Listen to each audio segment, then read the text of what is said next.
Inter pass అయిన students కి practical learning and industrial exposure తో 100% ప్లేస్మెంట్ ఇస్తుంది ఐ క్రియేట్ డిగ్రీ కాలేజ్. ఒక సీన్లో రామ్ చరణ్ మామూలుగా ఒక గిన్నెలు తోముతుంటారు. అలాంటి సీన్స్ నిజంగా పెట్టాలంటే ఒక మాస్ హీరోకి చాలా నిజంగా ధైర్యం కావాలి, లైక్ ఇంట్రొడక్షన్ లాగానే.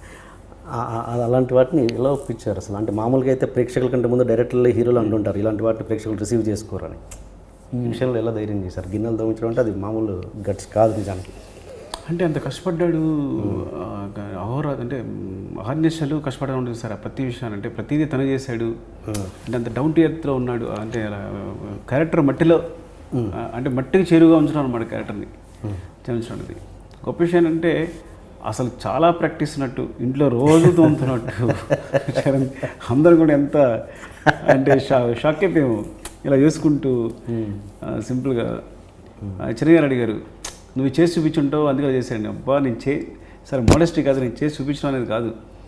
తను ఇన్వాల్వ్ అయిపోయాడు క్యారెక్టర్. ఇది నా క్యారెక్టర్ అనుకున్నాడు తను ఏం చేయలేం. ఒకసారి తన క్యారెక్టర్ ఓన్ చేసుకున్న తర్వాత వాళ్ళందరికీ అలా అనిపిస్తాయి. నేను ఎన్నిసార్లు చెప్పినా చిరంజీవి నమ్మట్లేదు, నువ్వు చేసి చూపించడం అందుకే చరణ్ అలా చేశారంటారు.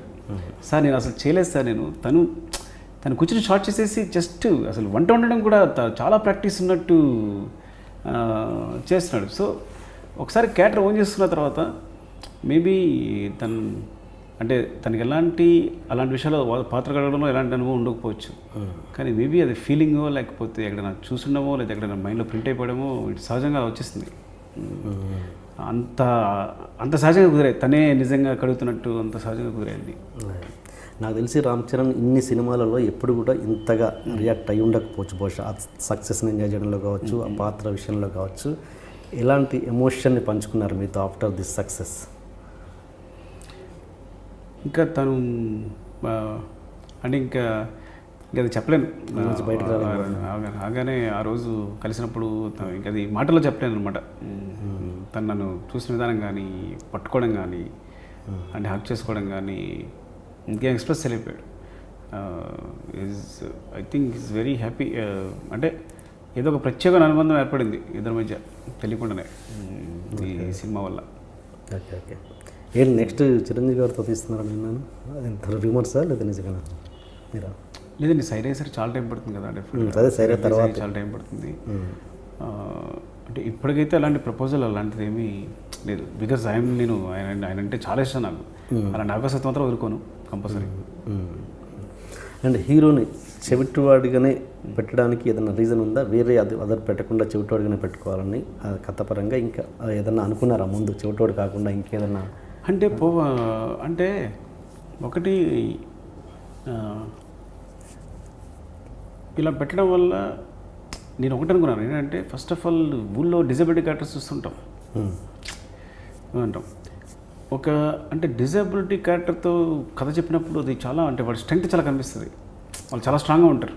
ఏదైనా డిజబిలిటీ ఉన్న వ్యక్తులు చాలా అంటే మిగతా సెన్సెస్ అనేవి చాలా స్ట్రాంగ్గా ఉంటాయి. ఏదో ఒక చిన్న లోపం ఉంటే కనుక మిగతా సెన్సెస్ అనేవి చాలా స్ట్రాంగ్గా ఉంటాయి. సో అలా చెప్పినప్పుడు ఎప్పుడైనా లోపల కనిపించిన హీరోయిజంగా కనిపించింది. అదే అంటే అలాంటి వాడు కొడితే ఎలా ఉంటుంది, అలాంటి వాడు మాట్లాడితే ఎలా ఉంటుంది, అలాంటి వాడు విలన్ డీల్ చేస్తే ఎలా ఉంటుంది. సో ఇవన్నీ కొత్త అనిపించినప్పుడు ఎక్కడ ప్రతి సిచ్యువేషన్ని కూడా అది ఉన్న నార్మల్ సిచ్యువేషన్ కూడా కొత్త సీన్ చేస్తుంటుంది అలాంటి క్యారెక్టర్ పెట్టడం వల్ల.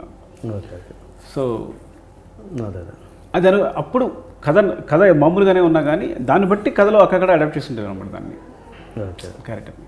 Okay okay. అండ్ జగపత్ బాబు గారి విషయానికి వస్తే ఫుల్ అంటే క్యారెక్టర్ వల్ల కథ కాదు ఇది. యాక్చువల్గా కథకి క్యారెక్టర్ యాడ్ చేసాం, కానీ ఎంత బాగా విడిపోయిందంటే సిచ్యువేషన్స్ అన్నిటికి కూడా కరెక్ట్గా ఎక్కడికక్కడ కథని ఒక రేంజ్ ఎన్హాన్స్ చేస్తుంది ఆ క్యారెక్టర్ అనేది. అదే కొంతమంది యాంగిల్ ఏంటంటే జగపత్ బాబు గారికి అంత బిల్డప్ ఇచ్చారు, చాలా మొత్తం సినిమా అంతా అతని మీద రన్ అయిపోయింది. చివరికి చూస్తే చాలా అతి మామూలుగా అన్ని చంపేశారు అన్నది ఒక వర్గం. ఇది ఎంత మీరు దాన్ని ఎలా ఆన్సర్ చేస్తారు? అంటే జగతోని పాముకి రిఫరెన్స్గా తీసుకున్నాను, సేక్ రిఫరెన్స్ తీసుకున్నప్పుడు ఏంటంటే అలాగే చంపించాలనుకున్నాను. పావును కర్రతో కొట్టి చంపుతాం కాబట్టి ముందు నుంచి కూడా హీరో పావును వెతుకుతున్నాడు. ఆ పావును వెతుకుతున్నప్పుడు కూసి ఎలా కనిపించిందో అక్కడే తన వెతుకుతున్నప్పుడు తన అంగి బనియన్ కనిపిస్తుంది. సో దాని నుంచి ఒక పుట్ట లాంటి దాంట్లో తను ఉంటాడు. సో తను కొట్టడం కూడా క్రూరంగా అలాగే కొట్టాలనుకున్నా. అయితే కొట్టేటప్పుడు ఏంటంటే ఇద్దరిని తను ఎలా కొట్టాడో చూపించవచ్చు, కానీ సాధారణంగా మనం పాముని కొట్టేటప్పుడు పాముని కొట్టే వాళ్ళని కలిపి కంపోజ్ చేయలేం. కరెక్ట్ అంటే పాము కొడుతున్న ఫీలింగ్ రాదు అలా కొట్టిస్తే. కరెక్ట్. కాబట్టి పాము పారిపోతుంటే కొడుతున్నట్టు ఉండాలి. సో ఆ రిఫరెన్స్తోనే తను ఎలా కొట్టాడని చూపించాలి నేను ఇంకా. అంటే ఎలా అనేది చూపించలేదు, అంటే నేను సజెస్టివ్గా చెప్పాను అనమాట. అదే అంటే హీరో ఎమోషన్ కొట్టడం మాత్రం చూపించాను. అదే అది ప్రతి క్యారెక్టర్ ఎమోషన్, విలన్ చంపాలనుకునే ప్రతి క్యారెక్టర్ ఎమోషన్ని హీరో ఎమోషన్గా చూపించాను. కానీ తను ఎలా దెబ్బలు తింటున్నాడో చూపించలేదు. అంతా అయిపోయిన తర్వాత తను పడిపోయి ఉంటాడు, అంటే ఎలా దెబ్బలు తినున్నాడు అనేది ఓపెన్ చేశాను అనమాట. యాక్చువల్గా అవకాశం మాత్రం పాము రిఫరెన్స్గా తీసుకున్నాను కాబట్టి స్ట్రాంగ్గా పాములాగే చంపాలి, పాములాగే చూపించాలి, డెత్ కూడా పాములాగే ఉండాలని చూపించాను అనమాట. మేబీ అందువల్ల డిసప్పాయింట్ అయ్యి ఉండొచ్చు, కానీ నా థాట్ ఏంటో ఫస్ట్ నుంచి అలా కంటిన్యూ అయింది కాబట్టి దాన్ని ఫినిషింగ్ ఇద్దాం అనుకున్నాను. వన్ నేను కొన్ని సినిమాకి మీరు మొన్న ఏదో ఇంటర్వ్యూలో అన్నారు, ఆ సినిమాకి నాకు టైం దొరకలేదు, నాకు టైం దొరికి ఉంటే కనుక అది ఒక బ్లాక్ బస్టర్ అవ్వాల్సిన సినిమాని ఫ్లాప్ చేశాను, నా చేతి ఎట్లారా అని అన్నారు మీరే. అంటే ఏది ఒకటి 2 ఎగ్జాంపుల్స్ చెప్పగలరా మీరు సార్, జస్ట్ ఫర్ ఆడియన్స్? అంటే టైం దొరకవచ్చు బ్లాక్ బస్టర్ అనేది పడితే ఏదో ఎస్కేపిజం. ఇప్పుడు సమానకూలంగా ఏదో ఆన్సర్ చెప్పేసి ఉంటాను. అంటే నాకు ఎందుకు ఆ సినిమాని హిట్ చేసే సినిమాని ఫ్లాప్ చేసే సినిమాని బాగా కలుగుతుంటుంది. ఇది నా చేతిలో ఉంది, ఇంకా నేను కొన్ని చేసి ఉండొచ్చేమో అనిపించింది. ఒకటి నాకు ఎగ్జాంపుల్ బోర్డు టైం ఇచ్చారు. ఎగ్జాంపుల్ ఏంటంటే దానికి ఇంకో వెర్షన్ ఉంది. కొన్నిసార్లు ఒక సీన్ వెర్షన్ మొత్తం మార్చేయచ్చు. ఓకే. దాని వెర్షన్ అంటే ఫస్ట్ హాఫ్ అంతా అయిపోయిన తర్వాత ఇంటర్వెల్కి యాక్చువల్గా హీరో అంతా డ్రామా ప్లే చేసిన కూడా ఒక వెర్షన్ ఉంది యాక్చువల్గా. దాన్ని బట్టి అంటే అదంతా తనకు ప్రాబ్లం లేదు కానీ ప్లే చేస్తున్నాడు అని. ఓకే. ఎక్కడ నేను యావకరణ ఎమోషన్ సైడ్ వెళ్ళిపోయాను. అంటే ప్రాబ్లం లేదు అంటే ఏదో ఎమోషన్ మిస్ అవుతుందని చెప్పి, కానీ హీరోయిజం చాలా బాగా పెరిగేది. నేను ఆ వెర్షన్ చెప్పినప్పుడు ప్రొడ్యూసర్ రామ్ గారు నన్ను గట్టిగా కొట్టేశారు, కొడుతూ ఉన్నారు, బాగా అంటూనే ఉన్నారు వెర్షన్ చెప్పినప్పుడు. అంటే నేను కనీసం ఏదో ఇంకొక 2 సీన్లు ఎక్స్ట్రా తీసి ఎడిటింగ్ టేబుల్ పైన ఒకసారి ఇదిలా అయితే ఎలా ఉంటుంది, ఇదిలా అయితే ఉంటుందో చూసుకునే అవకాశం ఉండేదేమో అని ఏదో ఎస్కేపిజం. కానీ ఎందుకో నాకు ఇంకా బాధ ఏంటంటే హిట్ కావాల్సిన సినిమా నా చేతుల ఫ్లాప్ చేస్తేనేమో, అర్థం కాకుండా చేస్తేనేమో, లేదా కొన్నిసార్లు ఏంటంటే లెంగ్త్ కోసం, ఈసారి లెంగ్త్ కోసం పర్టికులర్గా కూర్చోడం కూడా కారణం అదే. మనకి లెంగ్త్ కోసం చాలా చోట్ల కట్ చేస్తే నేను మేబీ దానివల్ల అర్థం కాకుండా పోయిందేమో అని ఫీలింగ్ వస్తుంటుంది. చిన్న 2-3 సెకండ్ల కోసం చాలా లేపేసి లెంగ్త్ తగ్గించడం కోసం కష్టపడిపోయాను. ఈ సినిమాకి ఆ అనుభవం గుర్తుండి లేదు, ఈ సినిమా ఎమోషన్ని అలాగే చెప్దాం, ఉన్నట్టు చెప్దాం, ట్రూగా చెప్దాం కదని. అప్పుడు చూసినప్పుడు ఎలా రిసీవ్స్లో చూద్దాం. అంటే నేను ఆడియన్స్ గురించి అన్నట్లు, నేను చిరంజీవి గారు కావచ్చు, నా ప్రొడ్యూసర్స్ కావచ్చు అని. కానీ అలా ఉంచినప్పుడు చిరంజీవి గారు చూసి ఒక్క ఫ్రేమ్ కూడా తీయట్లేదని ఎప్పుడున్నారో కాన్ఫిడెన్స్ వచ్చేస్తుంది. చిరంజీవి గారు ఆ మాట అనకపోతే డెఫినెట్గా కొంత లెంగ్త్ లేపేసి ఉండేవాడిని. అయినా ఎంత తీసినా ఇంకా డిలీటెడ్ సీన్స్ ఉన్నాయంట, ఇంకా ఉన్నాయని విన్నాను. డిలీటెడ్ సీన్స్ అంటే వెర్షన్స్ వేరు.